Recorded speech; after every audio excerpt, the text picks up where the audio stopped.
स्वागत है बच्चों आपका मेरे यूट्यूब चैनल यूएस एजुकेशन में। बच्चों, पिछले वीडियो में हमने डिस्कस किया था कि जो बेसिक स्ट्रक्चर होता है सेल का, उसको हमने डिस्कस किया था बच्चों। और उसमें हमने देखा था कि सेल को जो है फंडामेंटल यूनिट ऑफ लाइफ क्यों कहा जाता है और क्यों जो है सेल को जो है स्ट्रक्चरल और जो है फंक्शनल यूनिट लाइफ का कहा जाता है। तो बच्चों जो है आज के इस वीडियो में हम बात करेंगे सेल के ऑर्गेनेल की। जैसे कि पिछली वीडियो में मैंने बताया था, जिस तरह से जो है हमारी बॉडी को प्रॉपर फंक्शनिंग करने के लिए सारे ही ऑर्गन जो है कोऑर्डिनेट मैनर में जो है काम करते हैं और हमारी बॉडी के लिए काम करते हैं, ठीक उसी प्रकार से एक सेल को जो है सारे काम करने के लिए सेल ऑर्गेनेल उनकी मदद करते हैं।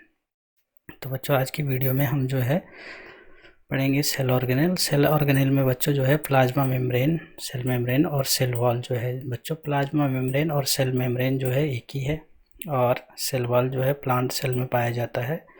अभी जो है इससे आगे वाले सेशन में हम जो है इसी सेशन में जो है आगे हम जो है प्लांट सेल और एनिमल सेल में क्या डिफरेंसेस, क्या सिमिलरिटी है, ये डिस्कस करेंगे। बच्चों साइटोप्लाज्म पढ़ेंगे, इंडोप्लाज्मिक रेटिकुलम जो है, इंडोप्लाज्मिक रेटिकुलम रफ और स्मूथ दो प्रकार का होता है। राइबोसोम पढ़ लेंगे, गोल्जी बॉडी, लाइसोसोम पढ़ेंगे, माइटोकॉन्ड्रिया पढ़ेंगे, प्लास्टिड पढ़ेंगे और न्यूक्लियस पढ़ेंगे। तो बच्चों एक जो टिपिकल सेल होती है उसमें जो है यही सारे जो है सेल ऑर्गेनेल्स होते हैं। और बच्चों जो है आगे पढ़ेंगे जो है थोड़ा जो है क्रोमोसोम की बात करेंगे। तो बच्चों जो है प्लांट सेल और एनिमल सेल में जो डिफ्रेंशिएशन है वो क्या है बच्चों, ये एनिमल सेल है और बच्चों ये है प्लांट सेल। बच्चों मैंने पिछली वीडियो में बताया था कि कुछ ऐसे ऑर्गेनेल्स होते हैं जो कि सभी प्रकार की सेल्स में, चाहे वो बैक्टीरियल सेल हो, एनिमल सेल हो या प्लांट सेल हो, कुछ ऑर्गेनेल्स जो है उसमें कॉमन पाए जाते हैं। तो यहाँ पे भी जो कॉमन होंगे वो भी हम देखेंगे। जैसे साइटोप्लाज्म बच्चों दोनों ही सेल में पाया जाएगा, सेल मेम्ब्रेन दोनों ही सेल में पाई जाएगी, सेल न्यूक्लियस दोनों ही सेल में पाया जाएगा, चाहे वो प्लांट हो या एनिमल हो। वैक्यूल बच्चों, जो वैक्यूल होता है ये जो है एनिमल सेल में जो है पाया जाएगा अगर, तो बहुत छोटा होता है।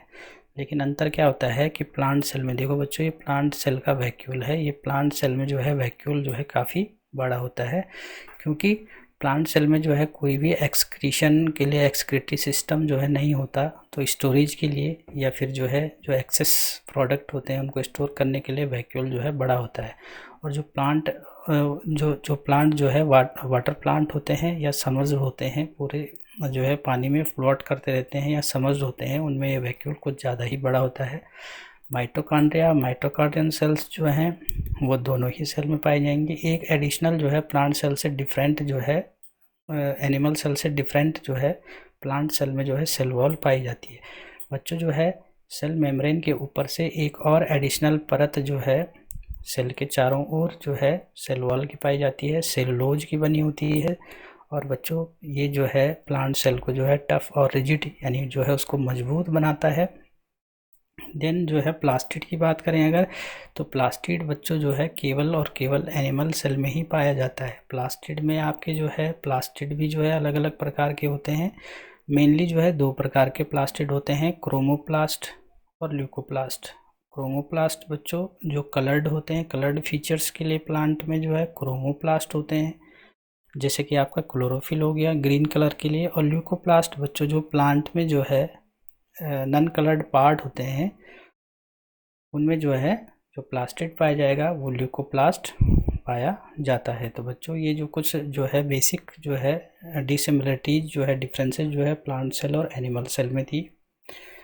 बच्चों जो है बात करते हैं सेल मेम्ब्रेन की या प्लाज्मा मेम्ब्रेन की। तो बच्चों जो है ये जो स्ट्रक्चर है, ये जो मॉडल है, इसको कहते हैं lipid bilayer. Lipid bilayer, lipid bilayer बच्चों साइंटिस्ट हुए हैं, दो साइंटिस्ट थे, सिंगर और निकोलसन। उन्होंने जो है लिपिड बाइलेयर का जो प्लाज्मा मेम्ब्रेन का स्ट्रक्चर है, जो मॉडल है वो दिया था। बच्चों इस मॉडल में हमें देखेंगे कि जो प्लाज्मा मेम्ब्रेन है, जो प्लाज्मा मेम्ब्रेन है बच्चों, वो जो है उसमें जो है दो लेयर जो है लिपिड की पाई जाती हैं। लिपिड जो है एक प्रकार का फैट होता है बच्चों। तो ये जो है दो लेयर जो है, इनको इसीलिए लिपिड बाइलेयर कहते हैं, क्योंकि लिपिड की दो लेयर पाई जाती हैं। और बच्चों जो है ये जो आपको दिखाई दे रहा है बच्चों, ये जो है इसका हेड है। ये लिपिड का इस प्रकार से स्ट्रक्चर बनाया हुआ है। तो ये जो है लिपिड का जो मॉलिक्यूल है ये है इसका हेड। ये बच्चों इसका हेड है और ये है इसकी टेल। तो बच्चों ये जो है लिपिड के मॉलिक्यूल हैं। तो इस तरह से जो है लिपिड की दो लेयर और इनके बीच में बच्चों जो लिपिड है, लिपिड लेयर के बीच में जो है प्रोटीन के मॉलिक्यूल होते हैं। और ये प्रोटीन के मॉलिक्यूल कुछ अंदर की तरफ धंसे हुए होते हैं और कुछ बाहर की तरफ। तो जो बाहर की तरफ प्रोटीन मॉलिक्यूल होते हैं उनको एक्सटेंसिक प्रोटीन कहते हैं, और जो लिपिड बाइलेयर के अंदर प्रोटीन होती है उसको जो है इंट्रिंसिक प्रोटीन कहते हैं। तो बच्चों जो है प्लाज्मा मेम्ब्रेन का जो काम है वो क्या है कि बच्चों ये जो है इस प्लाज्मा मेम्ब्रेन को जो है सेलेक्टिवली परमिएबल कहा जाता है। सेलेक्टिवली का मीन्स ये होता है कि ये केवल जो है कुछ सेलेक्टेड मॉलिक्यूल्स को ही जो है प्लाज्मा मेम्ब्रेन के लेयर के जो है इन और आउट, अंदर और बाहर आने जाने देती है। और जो है सेमी परमिएबल का मीन्स ये होता है कि कुछ मात्रा में जो है इसमें छोटे छोटे पोर्स पाए जाते हैं और उससे जो है ये मॉलिक्यूल्स और जो भी सब्सटेंसेज जिनकी ज़रूरत जो है सेल के अंदर होती है या सेल से बाहर जो है अगर किसी सब्सटेंस को जो है डिलीवर करना है तो उसके लिए छोटे छोटे पोर होते हैं। तो जो है बच्चों इसको प्लाज्मा मेम्ब्रेन को या सेल मेम्ब्रेन को सेलेक्टिवली परमिएबल कहा जाता है। क्यों कहा जाता है? क्योंकि ये केवल कुछ ही जो है सब्सटेंस को जो है परमिट करती है इन और आउट के लिए। तो प्लाज्मा मेम्ब्रेन का जो मेन काम है बच्चों वो है सेल को प्रोटेक्ट करना, क्योंकि आउटरिंग जो है आउटर लेयर होती है इसकी, प्रोटेक्टिव लेयर होती है, और प्लस जो है exchange of different type of material जो है इसका काम है। बच्चों जो है जो प्लाज्मा लेयर के अंदर कोई भी मटेरियल जो है बाहर से अंदर आता है या अंदर से बाहर जाता है, तो इसके लिए बच्चों मेनली जो है फिजिकल प्रोसेस से ये अंदर और बाहर जाते हैं। तो वो फिजिकल प्रोसेस पहले आपको समझना बहुत ज़रूरी है बच्चों। जो है प्लाज्मा मेम्ब्रेन में सब्सटेंस के जो है इन और आउट के लिए यानी अंदर और बाहर जाने के लिए फिजिकल प्रोसेसेस होती हैं। इसके अलावा जो फिजिकल प्रोसेस होती हैं बच्चों उसमें जो है सेल को कोई भी एनर्जी जो है खर्च नहीं करनी पड़ती, तो इसलिए इसको पैसिव ट्रांसपोर्ट कहते हैं बच्चों। एक होता है एक्टिव ट्रांसपोर्ट। तो एक्टिव ट्रांसपोर्ट में क्या होता है कि ये जो है कंसंट्रेशन ग्रेडियंट के जो है विरुद्ध काम करता है और इसमें जो है एनर्जी खर्च होती है। तो बच्चों जो डिफ्यूजन है, डिफ्यूजन जो पढ़ने जा रहे हैं हम, तो डिफ्यूजन जो है एक ऐसी फिजिकल प्रोसेस है जो कि पैसिव ट्रांसपोर्ट में आता है, और लगभग जो यूनिसेल ऑर्गेनिज्म है या कोई भी जो है मल्टीसेलुलर ऑर्गेनिज्म है उनकी सेल्स में जो है इस प्रकार की जो है प्रोसेस, फिजिकल प्रोसेस जो है होती हैं। बच्चों इसको समझने के लिए मैंने ये ड्रॉ किया है। तो इसको समझने के लिए देखो बच्चों, सबसे पहले हमको जो है क्या देखना है कि डिफ्यूजन जो है आम बोलचाल भाषा में जो है किसी चीज़ का फैल जाना। लेकिन कोई भी चीज़ें एक जगह से दूसरी जगह कैसे फैलती हैं? Its higher concentration to lower concentration. बच्चों कंसंट्रेशन जो वर्ड है इसका मीनिंग होता है मात्रा, यानी कोई भी पदार्थ जो है, कोई भी सब्सटेंस अपने जो है अधिक मात्रा से कम मात्रा की तरफ फ्लो होना शुरू होता है। तो फॉर एग्ज़ाम्पल के लिए बच्चों यहाँ पे मैंने क्या दिखाया है कि ये जो ग्रीन सर्किल हैं इसको ऑक्सीजन जो है माना है, और ये जो रेड सर्किल हैं इसको कार्बन डाइऑक्साइड माना है। तो मान लो बच्चों फॉर एग्ज़ाम्पल अगर जो है सेल के अंदर जो है ऑक्सीजन जो है कम होता है, ये देखिए आप जो है ये ग्रीन जो सर्किल हैं इनकी संख्या जो है कम है इन कंपैरिजन टू सेल से बाहर जो है सेल से बाहर के कंपैरिजन में इसके अंदर ज़्यादा है बच्चों। तो क्या होगा कि ये ऑक्सीजन जो है बाय डिफ्यूजन से मूव करेगी, यानी ऑक्सीजन की अधिक मात्रा सेल से बाहर है तो ये जो है मूव करना शुरू कर देगी सेल के अंदर। तो इस तरह से बच्चों डिफ्यूजन इस तरह से होता है। जो रेड सर्किल मैंने बना रखे हैं कार्बन डाइऑक्साइड को दर्शाते हैं बच्चों। कार्बन डाइऑक्साइड जो है सेल के अंदर इसकी मात्रा ज़्यादा है और सेल से बाहर कम है।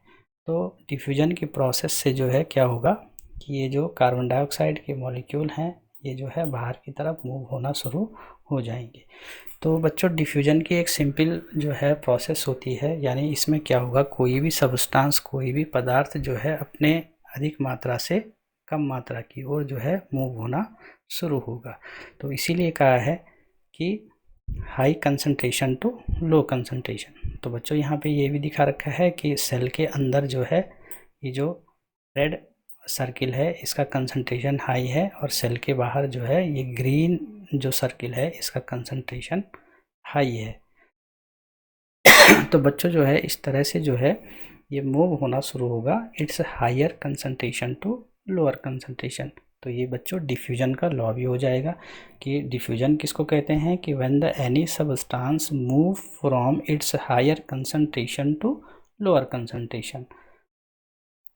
ठीक है बच्चों, ये आपको क्यों समझा रहे हैं, क्योंकि जो है सेल में जो है प्लाज्मा मेम्ब्रेन जो है, प्लाज्मा मेम्ब्रेन का ट्रांसपोर्टेशन का काम है। तो ट्रांसपोर्टेशन से रिलेटेड जो टर्म है वो आपको आने चाहिए।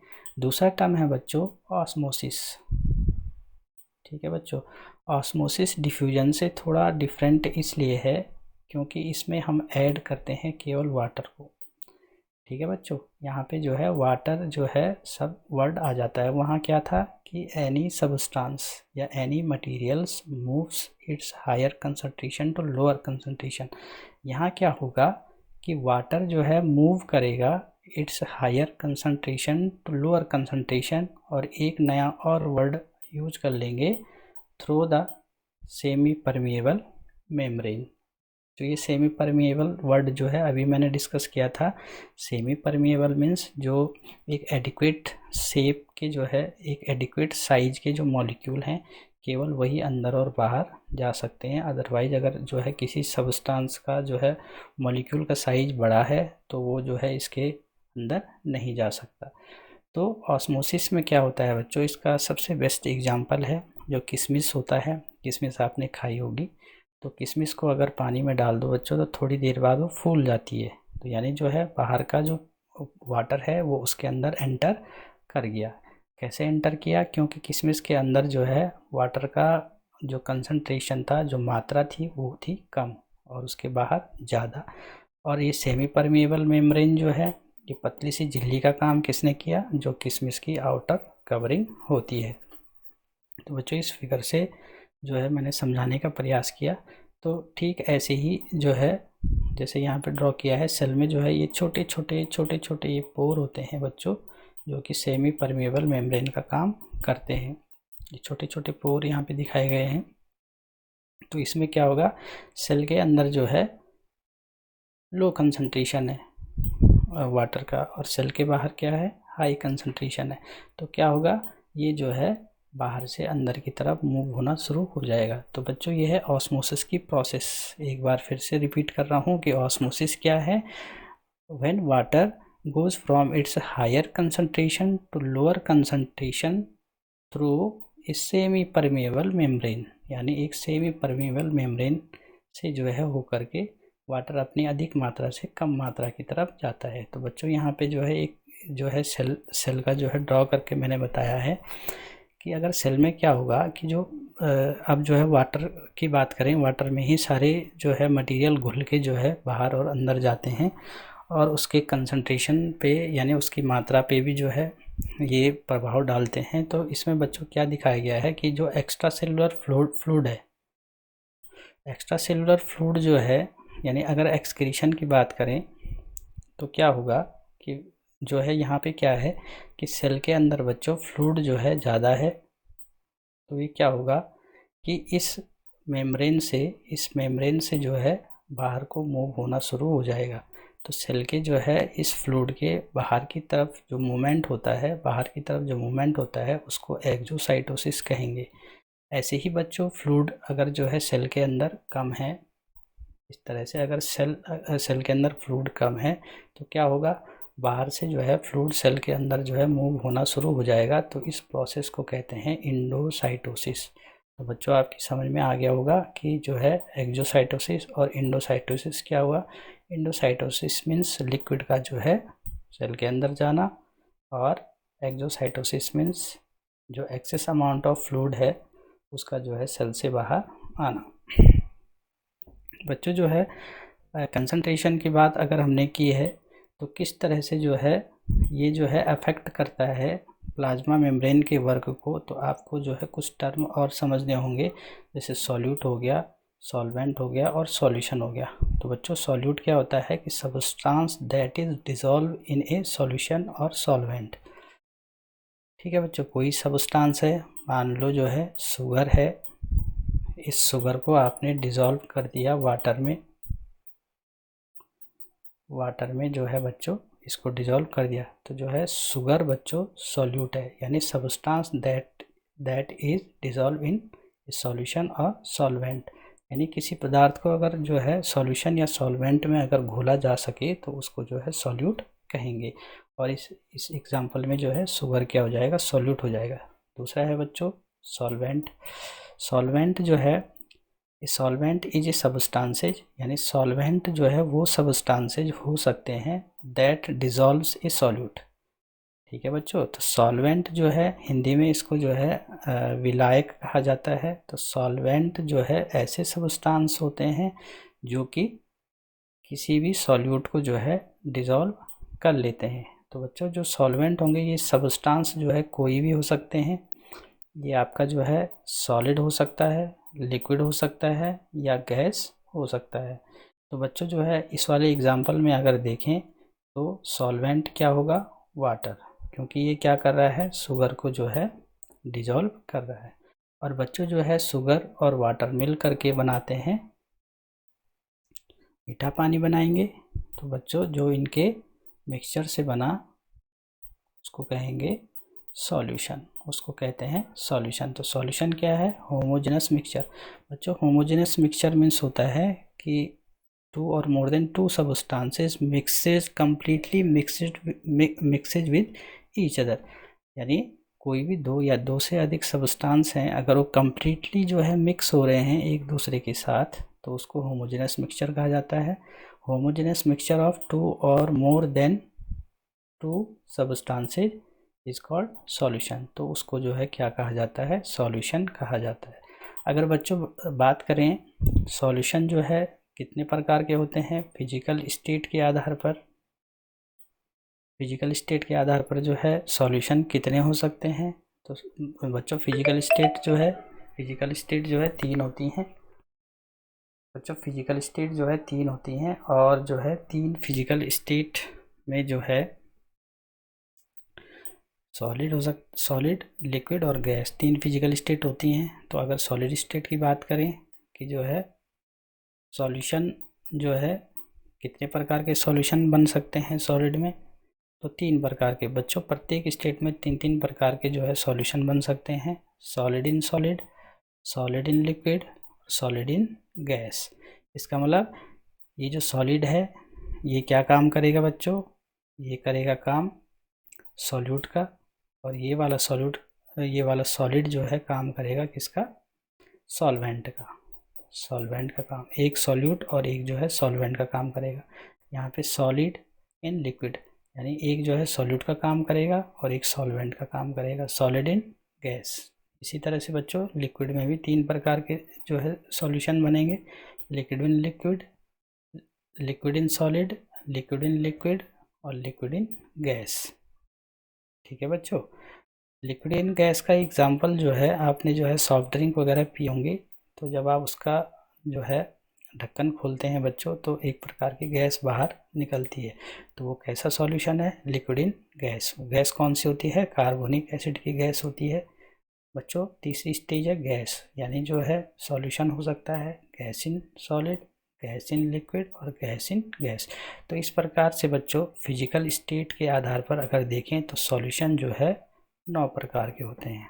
कितने प्रकार के होते हैं बच्चों, 9 प्रकार के सॉल्यूशन बन सकते हैं।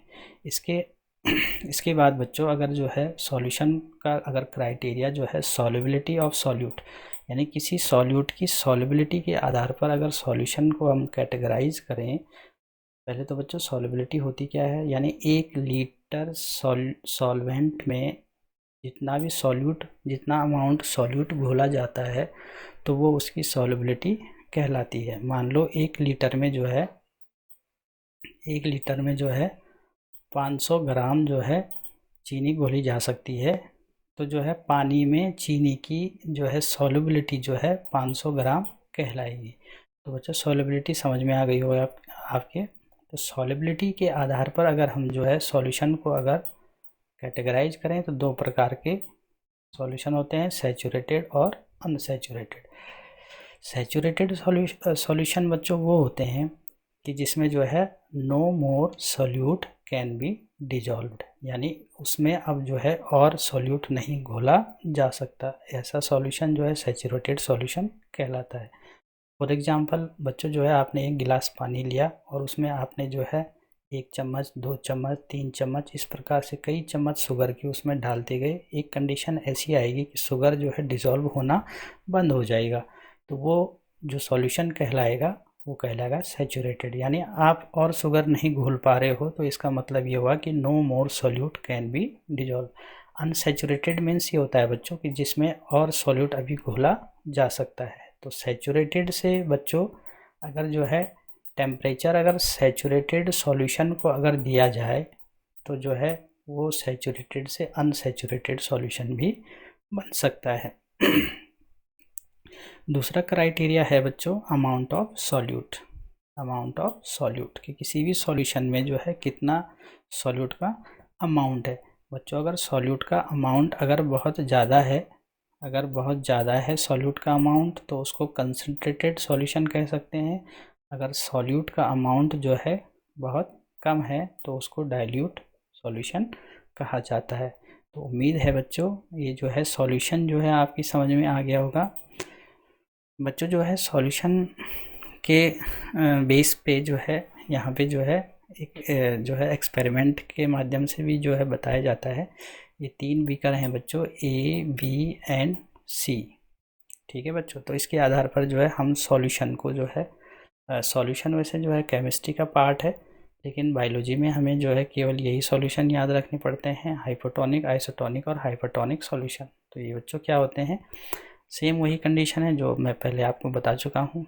बच्चों ए वाले इस बीकर में आप देखिए कि एक सेल जो है डाला हुआ है और इसको जो है ऐसे सॉल्यूशन में डाला गया है कि जिसमें क्या है सॉल्यूट का जो कंसंट्रेशन है इस सॉल्यूशन में वो कम है, और यानी सॉल्यूशन या लिक्विड कह सकते हैं।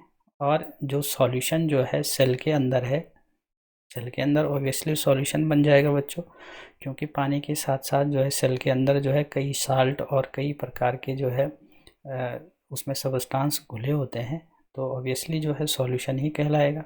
तो इस सॉल्यूशन का जो है कंसंट्रेशन सेल के बाहर जो है कम है, मान लो कम है, तो बच्चों क्या होगा कि ये जो कंसंट्रेशन ग्रेडियंट जो है वाटर का, ये जो है सेल के अंदर कम हो जाएगा, क्योंकि बच्चों सेल के अंदर क्या है सॉल्यूट का अमाउंट ज़्यादा है।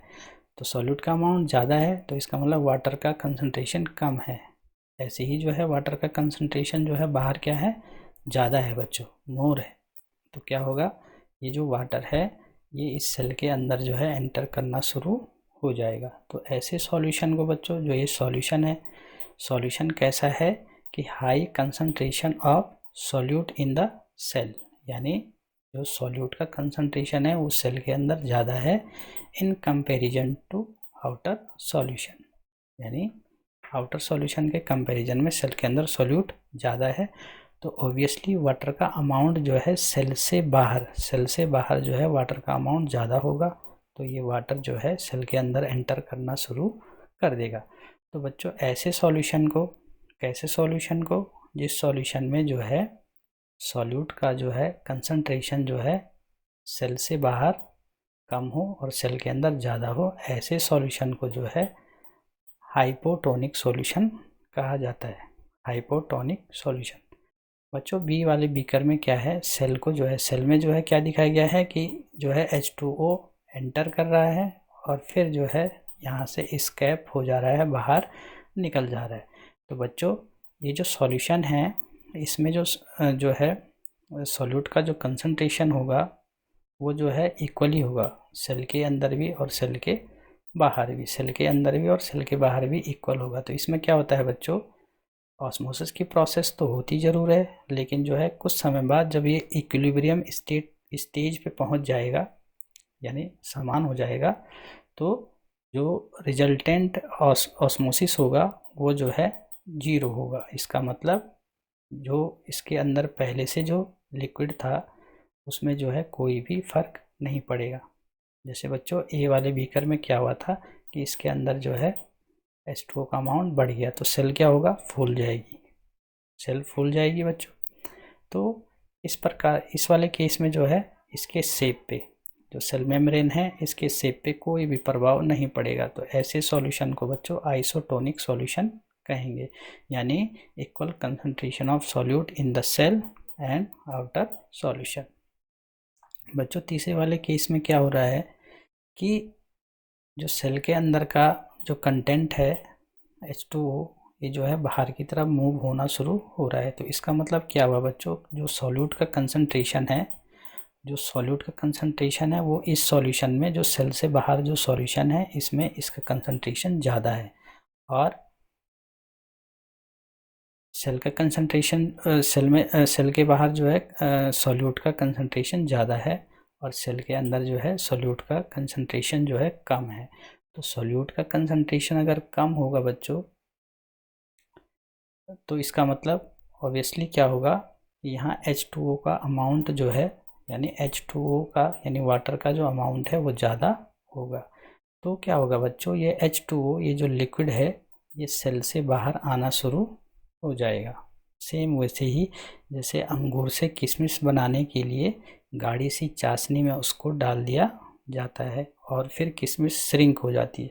तो ऐसे ही बच्चों ये जो है, ये जो सेल है ये श्रिंक हो गया, और ऐसे सॉल्यूशन को हाइपरटोनिक सॉल्यूशन कहा जाता है।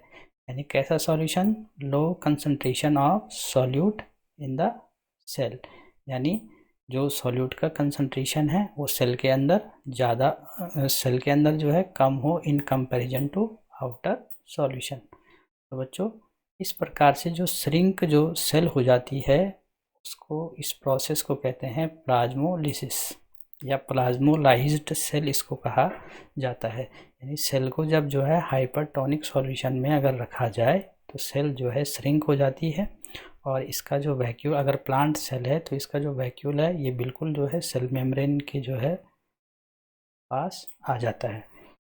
तो बच्चों उम्मीद है ये भी आपकी समझ में आ गया होगा कि हाइपोटोनिक सॉल्यूशन क्या है, आइसोटोनिक सॉल्यूशन क्या है और हाइपरटोनिक सॉल्यूशन क्या है। नेक्स्ट बच्चों बात करते हैं जो सेल ऑर्गेनेल हैं उनके फंक्शन की बात करेंगे, अलग अलग प्रकार के। बच्चों प्लाज्मा मेम्ब्रेन, ये तो आपको पता ही है कि प्रोटेक्टिव लेयर है, और जो है प्रोटेक्टिव लेयर होने के साथ साथ जो है सेलेक्टिवली परमिएबल है, और ये क्या जो है कुछ स्पेसिफिक जो है मटेरियल को इन और आउट कराती है। बच्चों इसके बाद देखते हैं इंडोप्लाज्मिक रेटिकुलम। बच्चों इंडोप्लाज्मिक रेटिकुलम का जो काम है वो क्या करता है, जिस प्रकार से हमारे शरीर में बच्चों हमारा जो स्केलेटल सिस्टम है, हमारी बॉडी का फ्रेमवर्क बनाते हैं, प्रॉपर शेप बनाते हैं, ठीक उसी तरह से इंडोप्लाज्मिक रेटिकुलम सेल का जो है ढांचा बनाते हैं, फ्रेमवर्क बनाते हैं। इसको आप सेल का जो है स्केलेटल सिस्टम भी कह सकते हैं। नेक्स्ट है बच्चों लाइसोसोम। लाइसोसोम में बच्चों इनको जो है क्लीनर या क्लीनिंग जो है इनका काम होता है। बच्चों ये क्या करते हैं, कोई भी जो है वर्नआउट सेल है या कोई भी डेड सेल है या फॉरेनर एजेंट है तो उसके ऊपर जो है स्पेसिफिक एंजाइम जो है डाल करके उसको जो है नष्ट कर लेती है। जो लाइसोसोम को जो है सुसाइडल बैग भी बोला जाता है। सुसाइडल बैग इसलिए बच्चों कि जब लाइसोसोम भी वर्नआउट हो जाएगा, यानी अगर इसको भी कोई क्षति पहुंच जाती है तो ये अपने सारे जो है एंजाइम जो है रिलीज करके खुद अपना ही अस्तित्व ख़त्म कर देती है, तो इसलिए इसको जो है सुसाइडल बैग कहा जाता है। नेक्स्ट है बच्चों गॉल्जी एपरेटस। ठीक है। तो गोल्जी एप्परेटस का काम जो है स्टोरेज का होता है बच्चों। कोई भी जो एक्सेस अमाउंट में कोई भी चीज़ अगर है सेल के अंदर तो जो है इस गोल्जी एप्परेटस का काम होता है इसको स्टोर करना। इसके अलावा भी बच्चों इसके और फंक्शन है जो कि आप हायर क्लासेस में पढ़ोगे। उसके बाद बच्चों एंडोप्लाज्मिक रेटिकुलम में आपको ये छोटे छोटे ग्रेन्यूल जो है इसके ऊपर दिखाई दे रहे होंगे। तो ये ग्रेन्यूलर जो एंडोप्लाज्मिक रेटिकुलम है इसको रफ एंडोप्लाज्मिक रेटिकुलम कहा जाता है। और जैसे बच्चों यहाँ पे आप देखो ये स्मूथ जो है इसके ऊपर कोई भी ग्रेन्यूल नहीं है तो इसको स्मूथ एंडोप्लाज्मिक रेटिकुलम कहा जाता है। तो बच्चों ये छोटे छोटे जो ग्रेन्यूल हैं इनको कहते हैं राइबोसोम। और बच्चों राइबोसोम का काम होता है शरीर में प्रोटीन सिंथेसिस करना, प्रोटीन को बनाना। बच्चों जो है नेक्स्ट है माइटोकॉन्ड्रिया। बच्चों रेस्पिरेशन और एनर्जी से रिलेटेड एनर्जी मेकिंग की जो प्रोसेस होती है रेस्पिरेशन की, आधी तो जो है बच्चों साइटोप्लाज्म में होती है और आधी जो है माइटोकॉन्ड्रिया में होती है। और यहाँ पे एनर्जी जो है स्टोर की जाती है जैसे एनर्जी करेंसी के रूप में। जब जब एनर्जी की ज़रूरत होती है तो ये एनर्जी मॉलिक्यूल टूट जाते हैं और एनर्जी रिलीज होती है।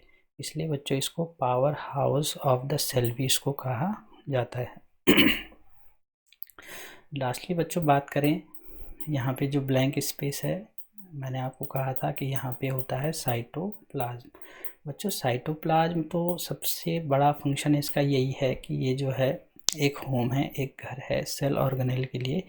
इसके अलावा बच्चों जो कम्युनिकेशन है अलग अलग जो है सेल ऑर्गेनेल के बीच जो है कम्युनिकेशन बनाने का काम करता है और जो है एक पैसेज बनाता है इसके लिए, मटेरियल के लिए, किसी सब्सटेंस के लिए, किसी मॉलिक्यूल के लिए, ताकि जो है वो सेल के अंदर और जो है ऑर्गेनेल और न्यूक्लियस तक जा सके।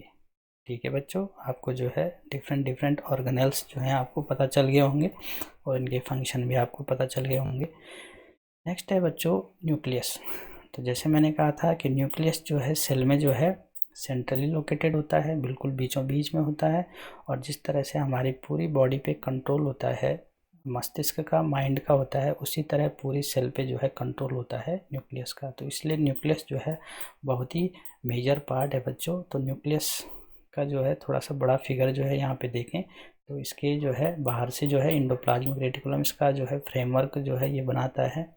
एंडोप्लाज्मिक रेटिकुलम पूरी सेल का फ्रेमवर्क बनाता है, ये अभी हम डिस्कस कर चुके हैं बच्चों। न्यूक्लियस के जो है साइड में या बीच में जो है ये न्यूक्लियोलस जो है होता है बच्चों। इसका काम होता है जब सेल डिवीज़न होता है तो उस समय जो है इसका काम होता है बच्चों, आप जो है हायर क्लासों में इसको पढ़ेंगे। और ये जो थ्रेड लाइक स्ट्रक्चर बच्चों यहाँ पे बिखरा हुआ है इसको कहते हैं बच्चों क्रोमेटिन मटेरियल। क्रोमेटिन मटेरियल बच्चों जो ये जो है इसके जो है कर्व होते हैं, इन कर्व में कहीं कहीं पे जो है इस क्रोमेटिन मटेरियल में जो है कहीं कहीं पे डार्क पैचेज होते हैं बच्चों। इस तरह से डार्क पैचेज होते हैं कहीं कहीं पे। तो क्रोमेटिन मटेरियल बच्चों दो प्रकार का होता है, एक को कहते हैं यू क्रोमेटिन और एक होता है हेटेरोक्रोमेटिन। बच्चों जो है यू क्रोमेटिन जो है ये अधिक डार्क नहीं होता और जो डार्क पैचेज हैं उसको जो है हेटेरोक्रोमेटिन कहा जाता है। और यही हेटेरोक्रोमेटिन बच्चों क्रोमोसोम होते हैं, अभी आगे डिस्कस करेंगे हम। सेल के अंदर बच्चों एक लिक्विड भरा होता है, जैसे कि सेल में मैंने आपको बताया था कि सेल में जो है क्या होता है साइटोप्लाज्म होता है, वैसे ही जो है न्यूक्लियस के अंदर न्यूक्लियोप्लाज्म भरा होता है। और बच्चों जैसे मैंने आपको कहा था कि सेल मेम्ब्रेन के बाहर से जो है छोटे छोटे पोर होते हैं, वैसे ही जो है न्यूक्लियस में भी छोटे छोटे पोर होते हैं। ये किस लिए होते हैं बच्चों, किसी भी मटेरियल और सबस्टांस के जो है ट्रांसपोर्टेशन के लिए, और इनको कहा जाता है न्यूक्लियर पोर। और पूरे न्यूक्लियस को घेरे हुए जो है, ठीक है बच्चों, उसको कहेंगे जो लेयर है न्यूक्लियर के बाहर से जो लेयर है उसको न्यूक्लियर एनवेलप जो है कहा जाता है। तो बच्चों जो है न्यूक्लियस के सेंटर में बच्चों क्रोमेटिन मटेरियल होता है और उसमें होता है क्रोमोसोम। इस प्रकार से ये क्रोमोसोम का स्ट्रक्चर है बच्चों, इसको कहेंगे क्रोमोसोम। और इसी क्रोमोसोम में जो है ये कॉइल्ड स्ट्रक्चर होता है, और इसी कॉइल्ड स्ट्रक्चर को जो है डीएनए कहते हैं। इसको कहते हैं बच्चों डीएनए, जो कि एक हेरिडिटी मटेरियल है। देखो हेरिडिटी मटेरियल है, ये क्या करता है, it passes the characters of parents to its offspring. यानी डीएनए क्या करेगा बच्चों, जो पेरेंट्स के जो है कैरेक्टरिस्टिक्स फीचर्स हैं उनको जो है उनकी संतानों में जो है उनके ऑफ स्प्रिंग मीन्स होता है संतान, उनकी संतानों में जो है इसको ट्रांसफ़र कर लेता है। ठीक है बच्चों।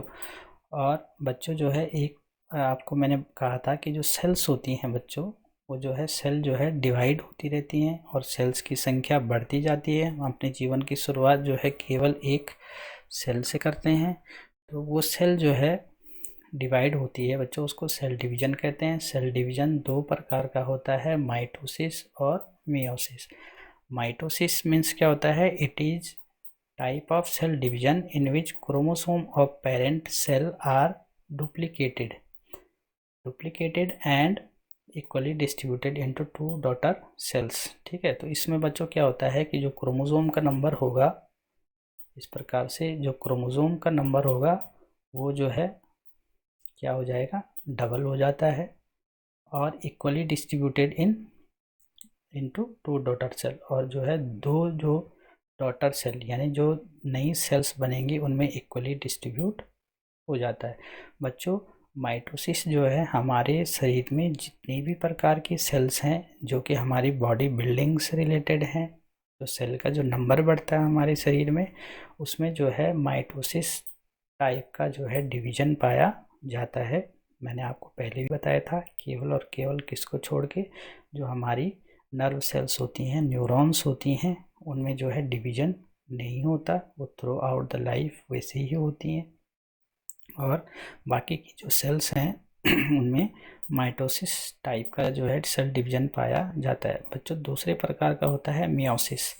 मियोसिस में क्या होता है, it is a process that allow one diploid cell to divide in a special way to generate haploid cells in eukaryotes. ठीक है बच्चों, तो meiosis type of cell division जो है यूकैरियोट्स में होता है जनरली। डिप्लॉयड और हैप्लॉयड में आपको समझना पड़ेगा बच्चों, अगर क्रोमोसोम की संख्या जो है डबल है, जैसे यहाँ हो रही थी, ठीक है, तो उसको 2x से डिनोट किया जाता है, और हैप्लॉयड को जो है ओनली जो है x से जो है डिनोट किया जाता है। तो मियोसिस में क्या होता है कि allow one diploid cells to divide in a special way to generate haploid cells. यानी इसमें क्या होगा बच्चों कि जो दो डिप्लॉयड जो सेल होगी वो क्या होगा, हैप्लॉइड सेल में जो है अलग अलग हैप्लॉइड में जो है चेंज हो जाएगा अलग अलग, और ये दो अलग अलग जो है नई जो है सेल्स बनेंगी, नई अलग अलग जो है सेल्स बनेंगी बच्चों। तो मियोसिस टाइप ऑफ डिवीजन जो है अधिकतर जो है बच्चों जो है जो गैमीट होते हैं या जो सेक्स सेल्स होती हैं, गैमीट और सेक्स सेल में जो है इस प्रकार का मियोसिस डिवीजन पाया जाता है।